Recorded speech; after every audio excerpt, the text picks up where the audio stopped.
একটা হলো ভবিষ্যৎকে নিয়ে উৎকণ্ঠা, দুশ্চিন্তা, হতাশা। আরেকটা হলো অতীতকে নিয়ে উৎকণ্ঠা, দুশ্চিন্তা, মনোবেদনা, মনোকষ্ট। আমরা আলোচনা করছিলাম সম্মানিত দর্শক, এটা হলো শয়তানের পাঠশালার প্রথম পাঠ। আল্লাহ তাআলা কোরআন কারিমে আমাদেরকে জানালেন, শয়তান তোমাদেরকে ভবিষ্যৎ, অসহায়ত্ব, দুর্বলতা, দারিদ্র্যের ভয় দেখায় আর অশ্লীলতার নির্দেশ দেয়। আর আল্লাহ তোমাদেরকে বলছেন তোমাদের তিনি ক্ষমা করবেন, তোমাদেরকে প্রাচুর্য, বরকত, কল্যাণ, মেহেরবানি দান করবেন। কাজেই আমাদেরকে আল্লাহ তাআলার রহমত বরকতের আশায় অন্তরটাকে পূর্ণ রাখতে হবে। আনা আইন্দা দন্নে আবদিবি, আমি আমার বান্দা যেভাবে আমার ব্যাপারে ধারণা করবে আমাকে সেভাবে পাবে। আমার বান্দা যদি মনে করে আল্লাহ রহমত আর আমি পাবো না, ভবিষ্যৎ আমার খারাপ হয়ে যাবে, তার সেই অবস্থা হবে। আর বান্দা যদি আল্লাহ তাআলার উপর আস্থা রাখে যে অবশ্যই আল্লাহ তাআলা আমাকে এতদিন ভালো রেখেছেন, আল্লাহ তাআলা আমাকে অবশ্যই ভবিষ্যতে ভালো রাখবেন, তাহলে তো আল্লাহ তাআলা অবশ্যই ভালো রাখবেন।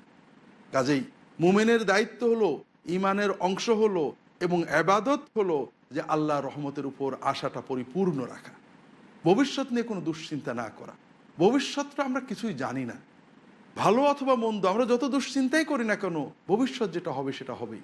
আমরা ভালো চিন্তা করলে সওয়াব হবে, আল্লাহ রহমতের আশা থাকলে মন ভালো থাকবে, আল্লাহ বরকত দেবেন। খারাপের আশা করলে কষ্ট লাগবে, কিন্তু কোনো লাভ হবে না। আর এজন্যই তো আমরা দেখেছি আল্লাহ রসুল সাল্লাল্লাহু আলাইহি ওয়াসাল্লাম বলেছেন, মান আসবাহা মুআফান ফি জাসাদিহি ওয়া আমিনান ফি সিরবিহি ওয়া ইনদাহু কুতু ইয়াউমিহি ফাকান্নামা হাইজাত লাহু দুনিয়া বিহাযাফিরিহা। যে ব্যক্তি সকাল হলো, নিজে সুস্থ আছে, পরিবারে শান্তিতে আছে এবং সেদিনের খাবার তার কাছে আছে, তা তো দুনিয়ার সবই এসে গেছে। তাকে আল্লাহ আজকে যে নিয়ামত দিয়েছেন, এই নিয়ামতের বরকত যদি চাই, কৃতজ্ঞতা প্রকাশ করতে, আল্লাহ আপনি আমাকে অনেক দিয়েছেন, আমার তো পুরো আশা কালকেও আপনি এসে ভালো রাখবেন। এটা হলো ভবিষ্যতের উৎকণ্ঠা থেকে মুক্ত থাকার উপায়। আর এটাতে সাহায্য করবে বেশি বেশি আল্লাহর জিকির, বেশি বেশি সালাত। আর অতীতকে নিয়ে মনোকষ্ট আরও একটা ভিত্তিহীন বিষয়। কীভাবে অতীতকে নিয়ে মনোকষ্ট করে, অমুক আমার সাথে খারাপ ব্যবহার করেছিল, অমুক এটা করেছিল, অমুক দিনে এটা করেছিলাম, অমুকটা আমি পাইনি, অমুকটা আমি চেয়েছিলাম, অতীতের সকল বেদনা নিয়ে মনোকষ্ট অনুভব করা। বাজে কাজ আর কী হতে পারে, অতীত তো চলে গেছে, মনোকষ্ট একে ফিরিয়ে আনবে না। এই সব কষ্টের ভিতর দিয়ে যেটা বেরিয়ে আসবে একটু ভালো করে চিন্তা করেন, আল্লাহ তাআলা আমাকে এত কষ্টের ভিতর দিয়ে নিরাপদে বের করে এনেছেন, আলহামদুলিল্লাহ। কাজে অতীতের কষ্টগুলো যখন মনে আসে তখন আল্লাহর নিয়ামতগুলো স্মরণ করুন। ভবিষ্যতের উৎকণ্ঠা যখন মনে আসে, আল্লাহর অতীত এবং বর্তমান নিয়ামতগুলো স্মরণ করুন। আল্লাহর নিয়ামত, রহমত, কল্যাণের আশা রাখুন, বুক ভরা আশা থাকো। আপনি আত্মবিশ্বাসী হন, আল্লাহ রহমতে বিশ্বাসী হন, মন থেকে উৎকণ্ঠা চলে যাবে। আল্লাহ রসুল সাল্লাল্লাহু আলাইহি সাল্লাম অশুভ চিন্তা পছন্দ করতেন না, বরং শুভত্ব, কল্যাণত্ব পছন্দ করতেন। আল্লাহ কোরআন কারিমে বলেছেন, নিশ্চয় কষ্টের সাথে শান্তি আছে, কষ্টের সাথে শান্তি আছে। এটাকে মনে রাখতে হবে আমাদের। আমরা অনেক সময় এটা একটা শিরিক বা শিরক মূলক অনুভূতি, যে আমরা সকালবেলায় বা প্রথমে যাত্রাপথে প্রথমবারে কোনো খারাপ হলে চিন্তা করি বোধহয় সবই খারাপ হয়ে যাবে, প্রথমেই খারাপ মানে সবই খারাপ। এটা শিরকি কথা। কোনো কর্ম থেকে খারাপ চেতনা নেওয়া, খারাপ ফলাফল নির্ধারণ করা, তাশাউম রাসূলুল্লাহ সাল্লাল্লাহু আলাইহি ওয়াসাল্লাম নিষেধ করেছেন। আর ভাগ্য, ভবিষ্যৎ, ভালো মন্দ নির্ধারণের চেষ্টা করা রাসূলুল্লাহ সাল্লাল্লাহু আলাইহি ওয়াসাল্লাম কুফরি, শিরক বলে গণ্য করেছেন। শুভ অশুভ চিন্তা করা, যেটা অশুভ হবে এই ধরনের চিন্তা করা শিরক বলে গণ্য করেছেন। বরং আমরা যখন কষ্ট পাব তখন আমরা আল্লাহর ওয়াদার উপরে আস্থা রাখবো যে আল্লাহ একটা কষ্ট দিয়েছেন, নিশ্চয় এর সাথে তিনি শান্তি দেবেন, ভালো দেবেন। আল্লাহ তো বলেছেন আল উসরি ইউসরান, কষ্ট হলে তার সাথে একটা ভালো আছে। কাজেই আমরা সবসময় আল্লাহর রহমতের আশা রাখবো, আল্লাহর ওয়াদায় বিশ্বাস করব, শয়তানের পাঠশালার পাঠ থেকে দূরে থাকব, আর আল্লাহ তাআলার জিকির বেশি করব। এটা হলো আমাদের মানসিক সুস্থতার মূল ভিত্তি হিসেবে আল্লাহ রসুল সাল্লাল্লাহু আলাইহি ওয়াসাল্লাম এবং কোরআন কারিমে আল্লাহ তাআলা আমাদেরকে শিখিয়ে দিয়েছেন। সম্মানিত দর্শক, সুস্থতাকে সংরক্ষণ করতে, রোগ ব্যাধি থেকে মুক্ত থাকতে ইসলামের এই জীবন ব্যবস্থা অত্যন্ত সুন্দর। এর পাশাপাশি আল্লাহ রসুল সাল্লাল্লাহু আলাইহি ওয়াসাল্লাম তার সুন্নতের মাধ্যমে, কর্ম এবং কথার মাধ্যমে আমাদেরকে দুনিয়ার গজব, শাস্তি, রোগ ব্যাধির কারণ এবং দুনিয়ার নিয়ামত পাওয়ার কিছু কারণ জানিয়ে দিয়েছেন। এদিকে আমাদের লক্ষ্য রাখতে হবে। যে কর্মগুলো করলে আল্লাহ অসন্তুষ্ট হন, আল্লাহর সংরক্ষণ হেফাজত উঠে যায়, এগুলো যদি বেশি বেশি করে করি তাহলে আমাদের বিপদ আপদ আসবে, রোগব্যাধি আসবে। যে কর্মগুলো করলে আল্লাহ তাআলা খুশি হন, আল্লাহ বরকত দেন, হেফাজত করেন, এগুলো যখন আমরা বেশি করে করব তখন অবশ্যই আমাদের সুস্থতা এবং অন্যান্য নিরাপত্তা বাড়বে। এটা আল্লাহর রসুল সাল্লাল্লাহু আলাইহি ওয়াসাল্লাম জানিয়েছেন, আল্লাহ ওয়াদা করেছেন। এগুলোর অনেক বিষয় রয়েছে। প্রথম বিষয় হলো যে আল্লাহ রসুল সাল্লাল্লাহু আলাইহি ওয়াসাল্লাম বিভিন্ন হাদিসে বলেছেন, জামাতে সালাত আদায় করা, ওয়াক্ত মতো সালাত আদায় করা, এগুলো আমাদের নিরাপত্তার একটা অন্যতম পথ। মান সল্লাল গাদাতা ফি জামাআতিন কানা ফি জিম্মাতিল্লাহ, যে ব্যক্তি ফজরের সালাত জামাতে আদায় করবে ওই ব্যক্তি আল্লাহর জিম্মাদারিতে চলে যাবে। অন্য হাদিসে আল্লাহ রসুল সাল্লাল্লাহু আলাইহি ওয়াসাল্লাম বলছেন, লা তাতরুকান্না সালাতাম মাকতুবা ফাইন ফাআলতা ফাকাদ বারিআত মিনকা জিম্মাতুল্লাহি ওয়া জিম্মাতু রাসূলি। এক ওয়াক্ত ফরজ নামাজও ছেড়ে দিও না। যদি তুমি এক ওয়াক্ত ফরজ নামাজ ছেড়ে দাও তাহলে আল্লাহ এবং তার রাসূলের জিম্মাদারি থেকে তুমি বিমুক্ত হয়ে যাবে, বের হয়ে যাবে, দূর হয়ে যাবে। দর্শক, আল্লাহ রসুল সাল্লাল্লাহু আলাইহি ওয়াসাল্লাম বিভিন্ন হাদিসে জানিয়েছেন কিছু পাপ আসছে যে কাজগুলো করলে দুনিয়াতে আল্লাহর শাস্তি, বেবরকতি আসে। যেমন পিতামাতার অবাধ্য হওয়া, মানুষের ক্ষতি করা, জুলুম করা, এগুলো যদি আমরা করতেই থাকি তাহলে পারে আল্লাহর অন্যান্য গজবের পাশাপাশি রোগ ব্যাধি এসে যাবে।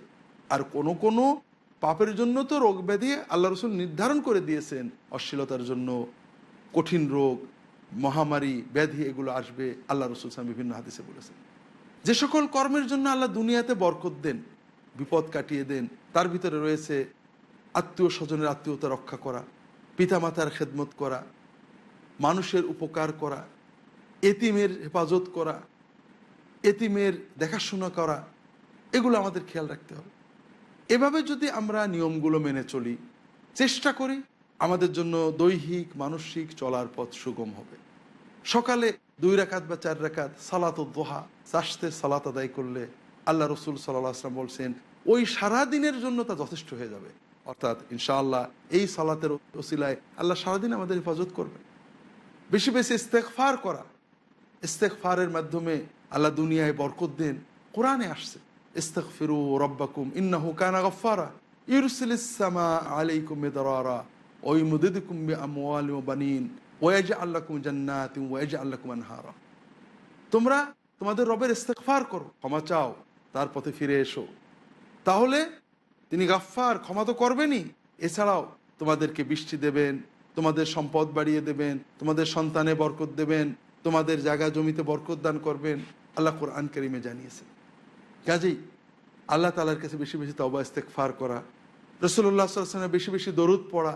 হাদিস শরীফে আসছে যে বেশি বেশি দরুদ পড়বে আল্লাহ তাআলা তার গুনাহ তো মাফ করবেন, তার দুনিয়ার দুশ্চিন্তা, উৎকণ্ঠা এগুলো কাটিয়ে দেবেন, তার সমস্যাগুলো মিটিয়ে দেবেন। তো এইভাবে আমরা যদি রাসূলুল্লাহ সাল্লাল্লাহু আলাইহি ওয়াসাল্লামের দেখানো জীবন পদ্ধতি, আমল পদ্ধতি, কর্ম পদ্ধতি, ইবাদত পদ্ধতি মেনে চলি তাহলে আমরা অবশ্যই দৈহিক মানসিক সুস্থতা অর্জন এবং সংরক্ষণের অনেক আশা করতে পারব। সম্মানিত দর্শক, তারপরেও অসুস্থতা তো আসতেই পারে, কারণ চিকিৎসা বিজ্ঞানে সব নিয়ম মানার পরেও অসুস্থতা আসে। সব নিয়ম মেনেও একজন মানুষ অসুস্থ হয়ে যায়, কারণ অসুস্থতার বিভিন্ন কারণ রয়েছে। বিশেষ করে মুমিনের জীবনে অসুস্থতা তো একটা নেয়ামত। আর এজন্য সব নিয়ম পালনের পরেও অসুস্থতা এসে গেলে কখনোই মুমিন মনে করে না যে আমি এত সুন্দর পিতামাতার খেদমত করলাম, মানুষের সাহায্য করলাম, ভালো কাজ করলাম, ইস্তেগফার করলাম, তারপরেও আল্লাহ আমার রোগ দিল। না, রোগ ব্যাধি জীবনের সাথে ওতপ্রোতভাবে জড়িত। আমি কাজ করেছি তো আল্লাহর কাছে সওয়াবের জন্য, আর এর বরকতে রোগ ব্যাধি বিপদ আপদ কাটবে, আল্লাহ ওয়াদা করেছে। নিশ্চয় অনেক বিপদ কেটেছে, এটা আমার দরকার ছিল, এর ভিতরে নিশ্চয় কল্যাণ আছে। অসুস্থ হলে মুমিনের প্রথম দায়িত্ব হলো যে হতাশ না হওয়া, উৎকণ্ঠিত না হওয়া। প্রথমেই মুমিনকে মনে করতে হবে কাদারুল্লাহি ওয়া মা শাআ ফাআল। আমি ভালো পথে চলার চেষ্টা করেছি, সুস্থ থাকার চেষ্টা করেছি, কিন্তু আল্লাহ যেটা চেয়েছেন সেটা হয়েছে, নিশ্চয় এর ভিতরে কল্যাণ আছে, আমাকে এর থেকে বেরোনোর চেষ্টা করতে হবে। সম্মানিত দর্শক, সময় হলো বিরতিতে যাওয়ার। বিরতির পরে আবারও ফিরে আসব। ততক্ষণ আমাদের সাথেই থাকুন। আসসালামু আলাইকুম ওয়া রাহমাতুল্লাহি ওয়া বারাকাতুহু।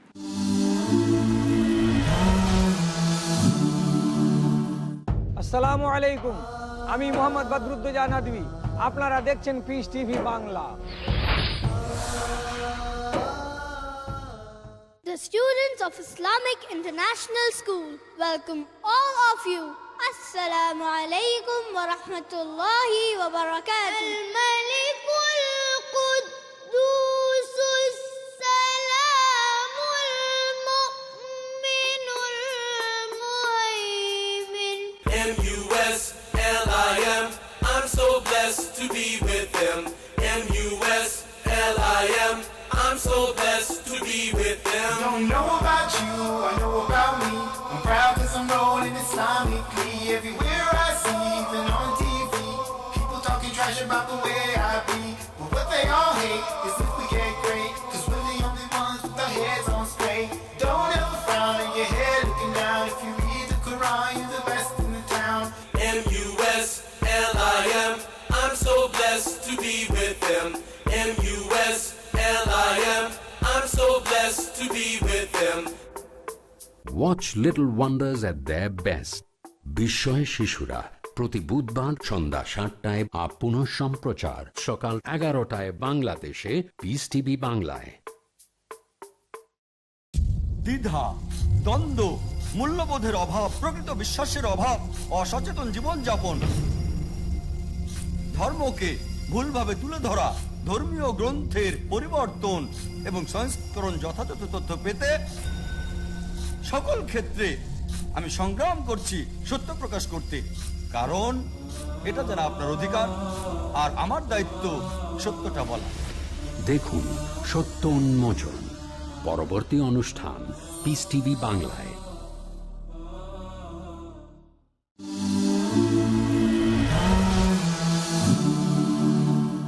আসসালামু আলাইকুম ওয়া রাহমাতুল্লাহি ওয়া বারাকাতুহু। সম্মানিত দর্শক, ফিরে এলাম বিরতির পর।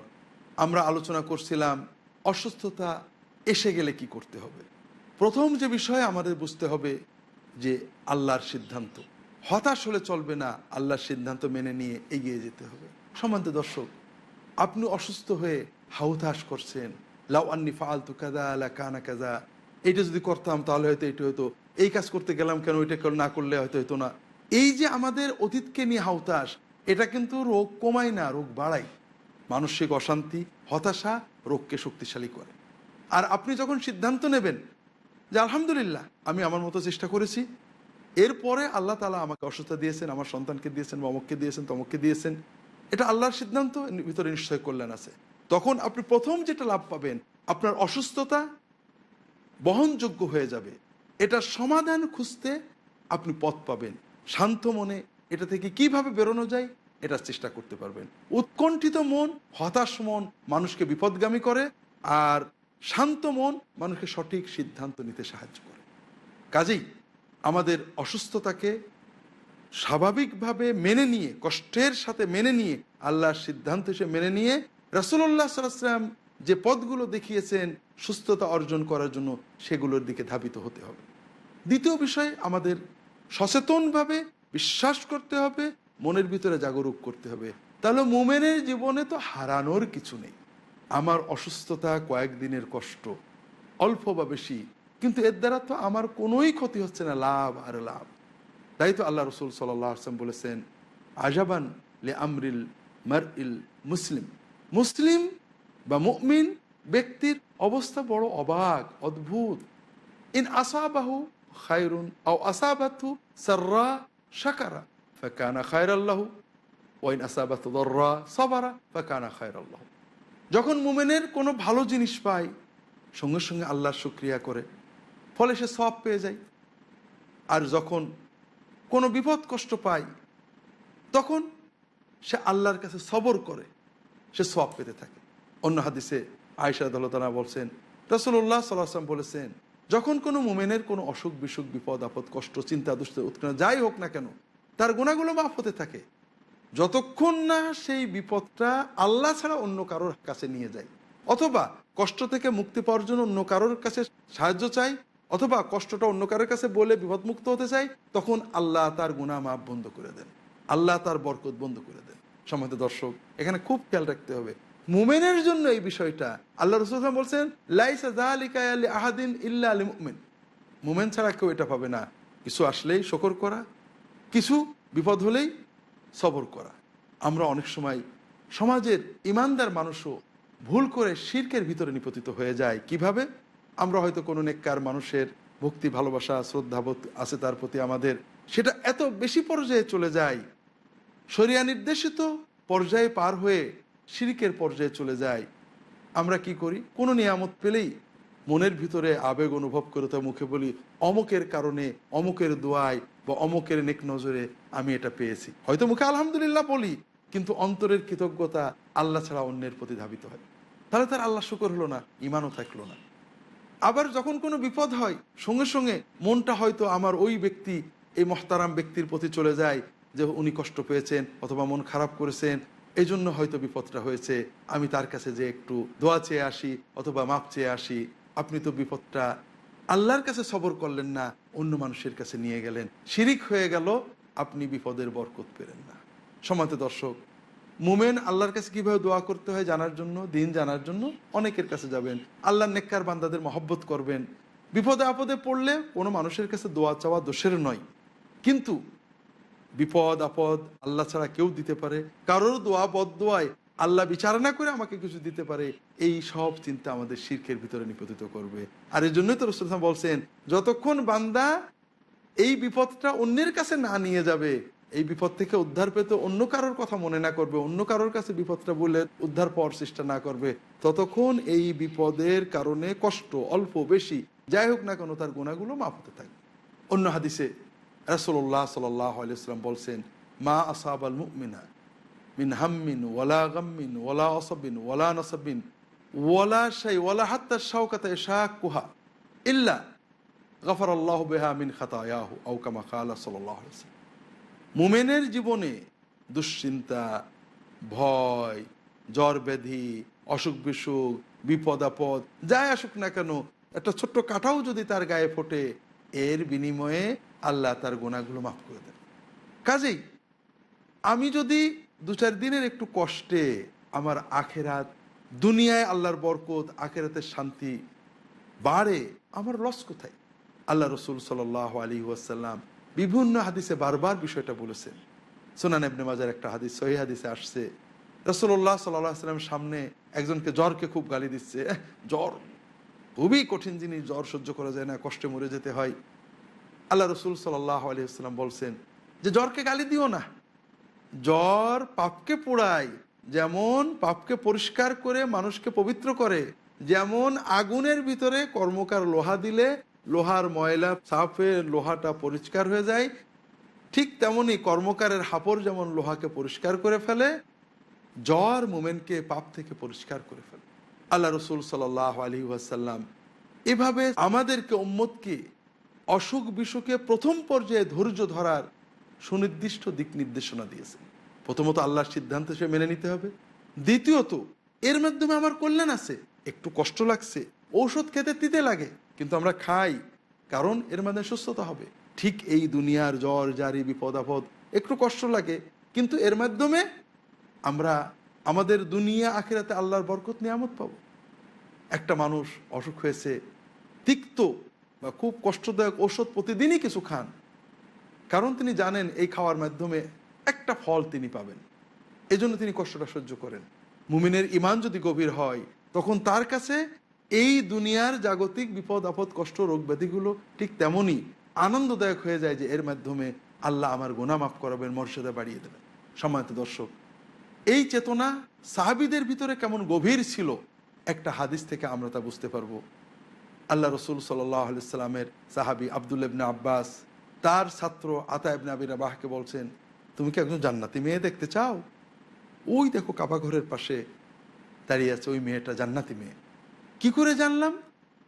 মেয়েটা রাসূলুল্লাহ সাল্লাল্লাহু আলাইহি ওয়াসাল্লামের কাছে এসে বলল যে, ইয়া রাসূলুল্লাহ ইন্নী উসরাউ, ইয়া রাসূলুল্লাহ আমি অজ্ঞান হয়ে যাই, অর্থাৎ মৃগী রোগ বা ফিট হয়ে পড়ে যাওয়ার রোগ আমার আছে, আমার জন্য দোয়া করেন যেন আমার এই রোগ না থাকে, সুস্থ হয়ে যায়। আল্লাহ রসুল সাল্লাল্লাহু আলাইহি ওয়াসাল্লাম বললেন, তুমি যদি চাও আমি দোয়া করবো, তোমার আর হবে না, আর যদি তুমি একটু সবর করো আল্লাহ তোমাকে জান্নাত দেবেন। ওই মহিলা জীবনকে খুব ভালো করে বুঝেছেন।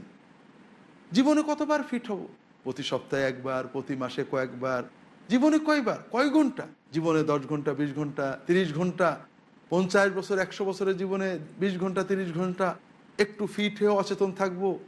এর মাধ্যমে আমি আমার গুনাহগুলো মাফ হবে, আমি জান্নাতের নিশ্চয়তা পাবো, আমার অনন্ত জীবন সুন্দর হবে। অসুবিধা, আমার তো কোনো খুব বেশি লস হচ্ছে না।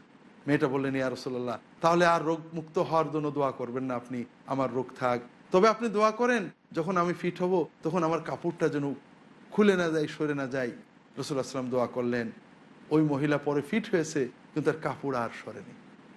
সম্মানিত দর্শক, এভাবেই আমরা অসুস্থতার ক্ষেত্রে সবর এবং সওয়াবের আশার মাধ্যমে মনটাকে স্থির করব, সুস্থ শান্ত মনে চিকিৎসার চেষ্টা করব, যেটা আল্লাহ রসুল সাল্লাল্লাহু আলাইহি ওয়াসাল্লামের নির্দেশ। অসুখ বিসুখে আল্লাহ রসুল সাল্লাল্লাহু আলাইহি ওয়াসাল্লাম চিকিৎসা করতে নির্দেশ দিয়েছেন। ইয়া আইয়ুহান নাস তাদাউ ফাইন্নাহু লাম ইয়াদআল্লাহু দাআন ইল্লা ওয়াদাআ লাহু দাওয়াআন ইল্লা দাআন ওয়াহিদান ওয়া হুয়াল হারাম। রাসূলুল্লাহ সাল্লাল্লাহু আলাইহি ওয়াসাল্লাম বলতেন, হে মানুষেরা, তোমরা চিকিৎসা করো, এটা আদেশ, আমর। কাজেই রোগ ব্যাধিতে চিকিৎসা করার রাসূলের নির্দেশ। তিনি কারণ হিসেবে উল্লেখ করেছেন, আল্লাহ যত রোগ ব্যাধি দিয়েছেন প্রত্যেকটা রোগের ঔষধও আল্লাহ তাআলা দিয়ে দিয়েছেন। শুধু একটা রোগের কোনো ঔষধ নেই, সেটা হলো বার্ধক্যজনিত যে দুর্বলতা, আমরা ক্রমান্বয়ে বৃদ্ধ হয়ে পড়ি, এর কোনো ঔষধ নেই। আল্লাহ রসুল সাল্লাল্লাহু আলাইহি ওয়াসাল্লাম অন্য হাদিসে বলছেন, মা মিন দাইন ইল্লা ওয়ালাহু দাওয়া, যত রোগ আছে প্রত্যেকের কোনো ওষুধ আছে। মান আসাবাত দাওয়া শুফিয়া বিইذনিল্লাহ, যে ব্যক্তি আল্লাহর নির্ধারিত প্রকৃত ঔষধ পর্যন্ত পৌঁছাতে পারে, আল্লাহর অনুমতিতে সে সুস্থতা অর্জন করতে পারে। কাজেই আল্লাহ রসুল সাল্লাল্লাহু আলাইহি ওয়াসাল্লাম রোগ ব্যাধিতে যে নির্দেশ দিয়েছেন সেটা হলো চিকিৎসা। এমনকি ঝাড় ফুঁক ইত্যাদি আল্লাহ রসুল সাল্লাল্লাহু আলাইহি ওয়াসাল্লাম রোগ ব্যাধিতে এরকম নির্দেশনা দেননি, তবে অনুমোদন আছে। আমরা যেটা দেখতে পাচ্ছি, আল্লাহ রসুল সাল্লাল্লাহু আলাইহি ওয়াসাল্লাম তিনি চিকিৎসা করতে নির্দেশ দিয়েছেন, সাহাবীরা চিকিৎসা করতেন, রাসূলুল্লাহ নিজেও চিকিৎসা করেছেন। চিকিৎসা করা তার নির্দেশ, তার আচরিত সুন্নত। আমরা রোগ ব্যাধি হলেই মনে করি ঝাড়ফুঁক, ঝাড়ফুঁক ভালো, দোয়া ভালো, কিন্তু দোয়ার পদ্ধতি আছে। আর আল্লাহ রসুল সাল্লাল্লাহু আলাইহি ওয়াসাল্লাম বা তার সাহাবায়ে কেরাম কেউ এই ঝাড়ফুঁক ইত্যাদিকে পেশা হিসেবে গ্রহণ করেননি। আমাদের প্রথম দায়িত্ব হলো অসুখ বিসুখে, অসুস্থতায় চিকিৎসার জন্য চেষ্টা করা। চিকিৎসার জন্য সর্বোচ্চ সুন্দর চিকিৎসা কিভাবে চিকিৎসা হবে, এটা মানুষ গবেষণার মাধ্যমে ক্রমান্বয়ে আবিষ্কার করবে। যেহেতু আল্লাহ তাআলা সব ব্যাধিরই চিকিৎসা দিয়েছেন বলে রাসূলুল্লাহ সাল্লাল্লাহু আলাইহি ওয়াসাল্লাম জানিয়েছেন, কাজেই আমরা সেই বৈজ্ঞানিক গবেষণার মাধ্যমে চিকিৎসা আবিষ্কারের চেষ্টা করব। পাশাপাশি আল্লাহর উপর আস্থা রেখে মনটাকে সুস্থ শান্ত রাখবো, যা আমাদের সুস্থ হতে সাহায্য করবে। সম্মানিত দর্শক, এটা তো গেল অসুস্থ মানুষ